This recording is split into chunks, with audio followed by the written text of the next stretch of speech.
All right, welcome back to the Momentous Mind YouTube channel. It's Felix here.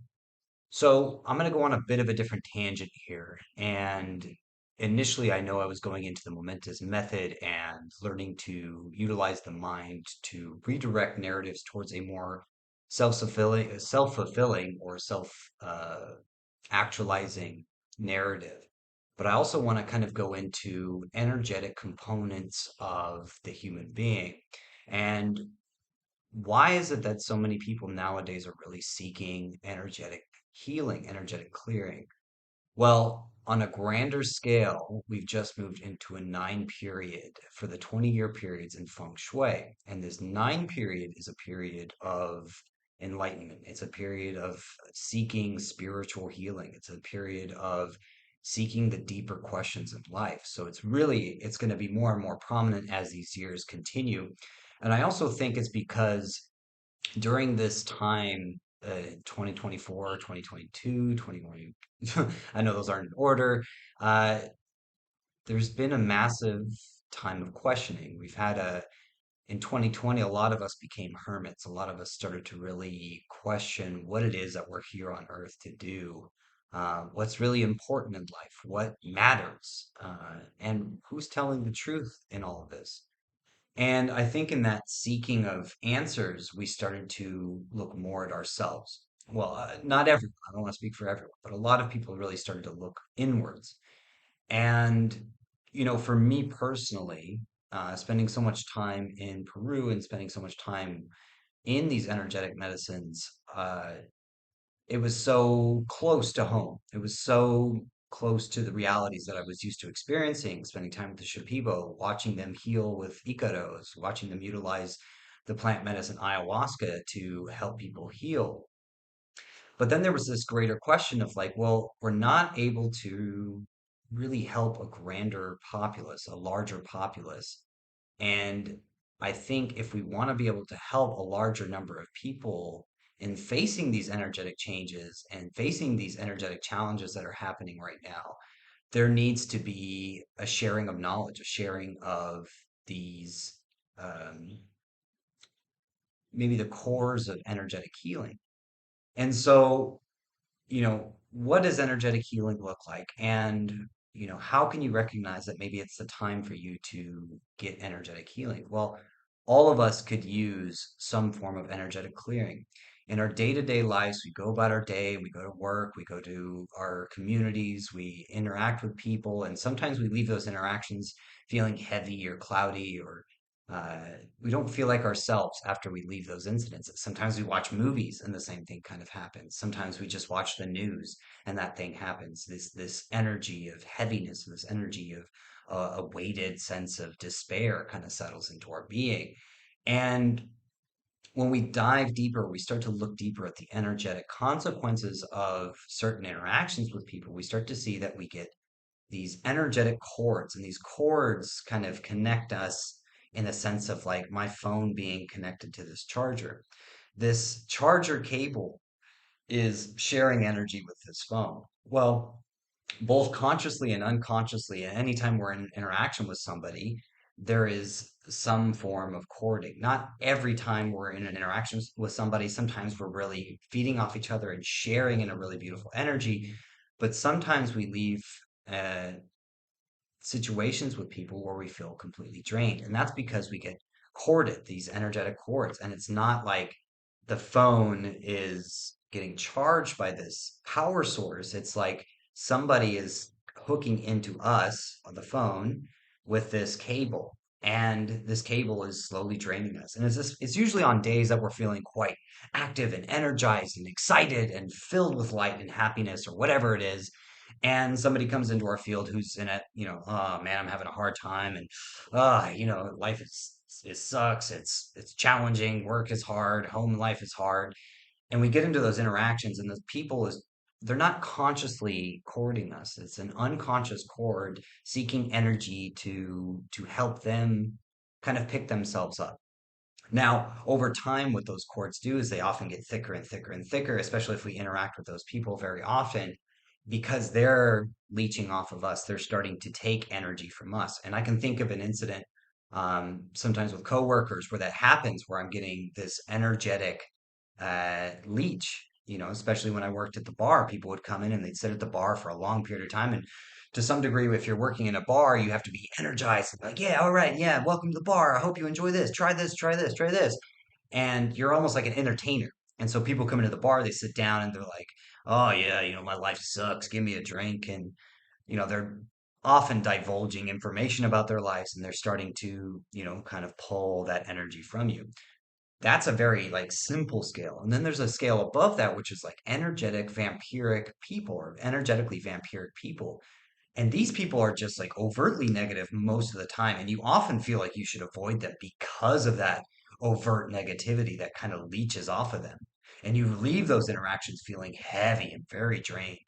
And so, energetic vampires are a very different thing. They're looking for you specifically with the intention of this person is a source of light or energy, and I'm going to siphon that energy. In my time in the jungle, I encountered quite a few energetic vampires and very, very strong energetic vampires.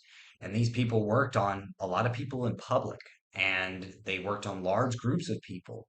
And they would go around and I'd watch, ceremony after ceremony as and I would openly, object to these people being in ceremony, but they would stay because of work, because of, the lack of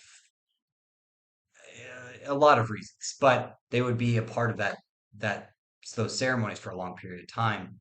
But I would watch as they would, go from person to person and look for these massive sources of happiness or joy inside of a person and then start to siphon it or take it for themselves.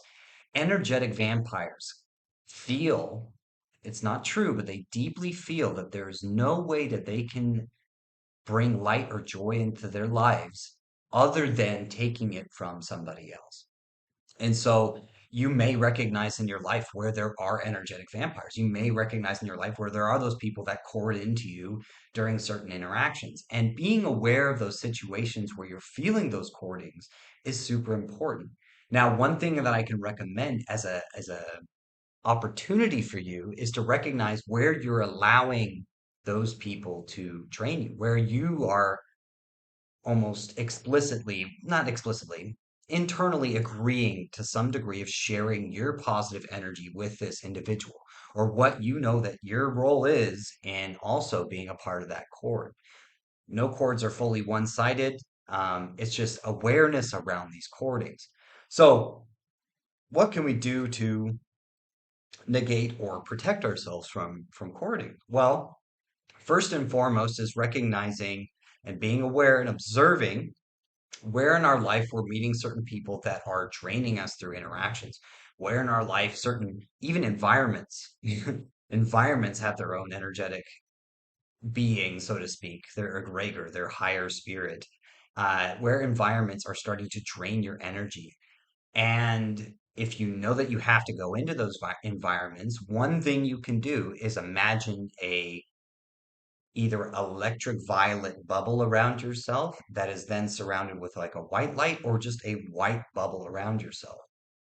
If that doesn't feel like it does it, you can also, if that doesn't register with your mind or vibe with your mind or your imagination, um, you can also think of like curtains closing around you or something that's protecting you. It could be anything. It could be a shield and a buckler, whatever. Um, it doesn't matter. It's just that you're putting an energetic wall that doesn't allow this person to continually latch into your life. Now, the same thing goes for energetic vampires, except energetic vampires have a lot of practice in finding holes or finding places in us that they can start tapping into us. So, energetic vampires, I recommend cutting them out of your life.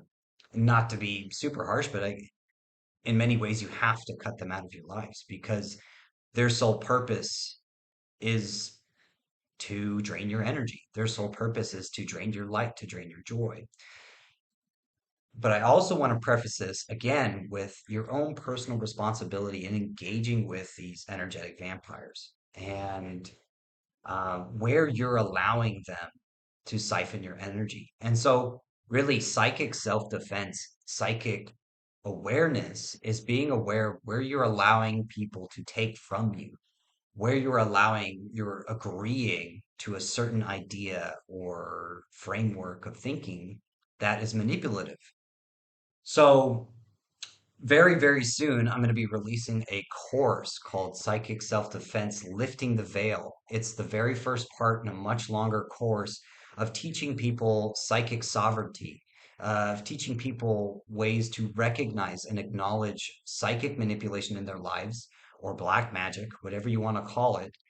And it's through awareness, it's through knowledge that we are empowered. It's through knowledge that we no longer can be manipulated. And so, for me, this is really starting to push this healing into a larger framework, or hopefully a much larger audience, so that we can all be empowered to say no to being psychically manipulated, to say no to energetic manipulation, and to be aware of when there is black magic in an environment, black magic in our lives, either through media, either through people in our environment, in our communities, or just, that happens in everyday life of walking around day to day.